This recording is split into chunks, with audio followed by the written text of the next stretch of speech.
It is, where have I been overwatering relationships that no longer grow anything? And how can I redirect that energy toward my own creative soil? And I love that return to self. We talked about calling your spirit back to yourself in last week's episode. And I feel like it shows up here in such a beautiful, healthy way. And this is like the definition of healthier boundaries in action. And to start to work with this, you're not going to master it, but to start to work with it now allows you to start finishing out this year of 2025, this 9 universal year, and end it beautifully. I'll talk a little bit more throughout the month of November about some more of the numerology, because now that we are in November, I didn't talk about it a lot in this episode because there's just so much astrology going on right now. But we are in the 11th month of the year, and 11 is a master number. So 11 boils down to 2. And 11 as a number with the 2 ones next to each other is the definition of duality.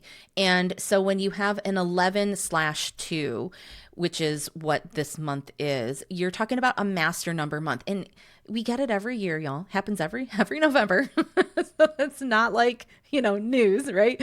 But it happens every November, and we have a chance every year at the end of the year to look back before December and to look back through the year and say, how am I maintaining my individuality within the partnership of however it is that I partner up with the world around me?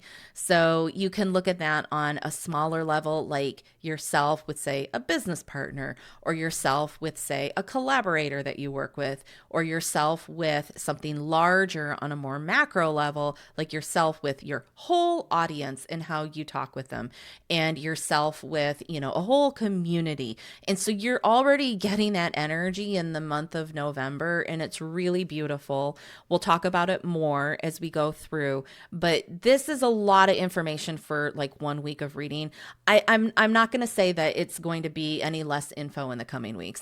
There's just so much happening before we get to Lunar New Year, after the New Year, which we talked about in the quarterly forecast. And so, just gird your loins, as Stanley Tucci says in The Devil Wears Prada. Gird your loins. And you can totally do this. Mercury retrograde isn't here to break your tech. It's here to polish your truth. So give yourself time to breathe, ask better questions, protect your energy the way you protect your passwords, y'all. And just remember that you're entering a clean out phase. This is the part where you get lighter, freer, and more precise. And to start doing it now means you're going to be ahead of the game when you hit January 1st.